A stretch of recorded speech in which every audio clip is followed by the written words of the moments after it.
viewers, Christopher Steele, the former British intelligence agent who prepared the dossier on Donald J. Trump's supposed activities in Russia, has gone underground.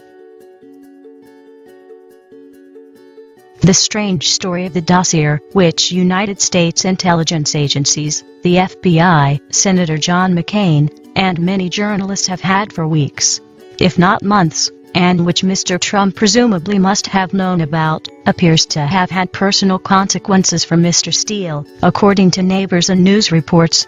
Mr. Steele hurriedly left his home in Surrey, a county southwest of London, on Wednesday to avoid attention, or possible retribution, once his identity as the author of the dossier was revealed, first by the Wall Street Journal. The Journal reported that Mr. Steele had declined its interview requests because the subject was too hot. Mr. Steele, 52, was a long-standing officer with MI6, the British equivalent of the CIA, serving in Paris and Moscow in the 1990s before retiring. In 2009, he started a private research firm, Orbis Business Intelligence Ltd., with Christopher Burrows, now 58.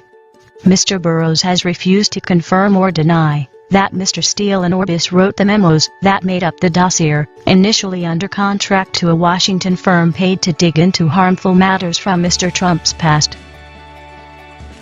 Mr. Burrows' profile page on LinkedIn describes him as a former counselor in the Foreign Office, with postings in Brussels and New Delhi. In the early 2000s, diplomatic postings are sometimes used to provide cover for intelligence agents. Mr. Steele's profile on LinkedIn gives no specifics about his career. He is known in British intelligence circles for his knowledge of the intricate web of Kremlin-tied companies and associates that control Russia. Mr. Steele, as a known former MI6 agent, was thought not to have gone to Russia in his investigations, but to have used contacts inside and outside the country to prepare the dossier, which United States intelligence agencies have said they cannot substantiate. But the file was used to prepare a two-page appendix to the intelligence presentation American officials gave to Mr. Trump last Friday. Mr. Trump has denied the allegations in the dossier in the sharpest terms and called them fake news. Russia has denied that it holds any compromising material on Mr. Trump.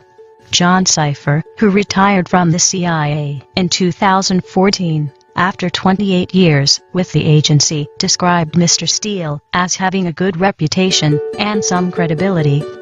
Mr. Cipher was stationed in Moscow in the 1990s, and then ran the CIA's Russia program for 3 years, according to an interview he gave to PBS NewsHour. He now works at CrossLead, a Washington-based technology company.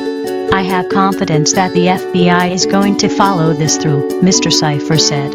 "My nervousness is that these kind of things are going to dribble and drabble out for the next several years and cause a real problem for this administration going forward." An investigator for a business research firm in London similar to Orbis, who knows the work of the company, but who has met Mr. Steele only briefly, said he was not impressed by the dossier.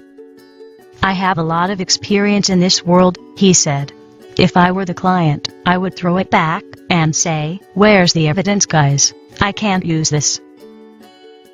The investigator, who asked for anonymity because he did not want to discuss publicly the work of a competitor, said that all intel has to be caveated. "Maybe they went to a usually reliable source," he added, "but there's no explanation about the credibility of these sources." He continued, "Maybe sometimes sources want to tell the investigators what their clients want to hear," referring to companies like Orbis and his own. He said usually your job would be to stop clients from dealing with corrupt, questionable counterparts in a high-risk country like Russia, but this same network could be put to use to compile reports like the one on Mr. Trump. There's a risk that maybe the sources fed questionable intelligence, knowing that it would do more damage to Trump's enemies than to Trump. The investigator suggested. Orbis website says that it was founded by former British intelligence professionals. Based in Grosvenor Gardens, near Victoria Station in London, the company says it has a sophisticated investigative capability and mounts intelligence gathering operations in complex, often cross-border investigations. According to the website, it also offers real-time source reporting on business and politics. at all levels, and draws on extensive experience at boardroom level in government, multilateral diplomacy, and international business to develop bespoke solutions for clients. Mr. Steele and Orbis have previously investigated corruption at FIFA, the governing body of world soccer. In October, David Korn of Mother Jones magazine wrote about the dossier and described his conversations with Mr. Steele, whom he did not identify by name or nationality. According to the British newspaper The Telegraph, a friend of Mr. Steele said that after his name and nationality were revealed, he had become terrified for his and his family's safety. Mr. Steele's wife and children also were not at home. Thanks for watching. Be happy. Goodbye.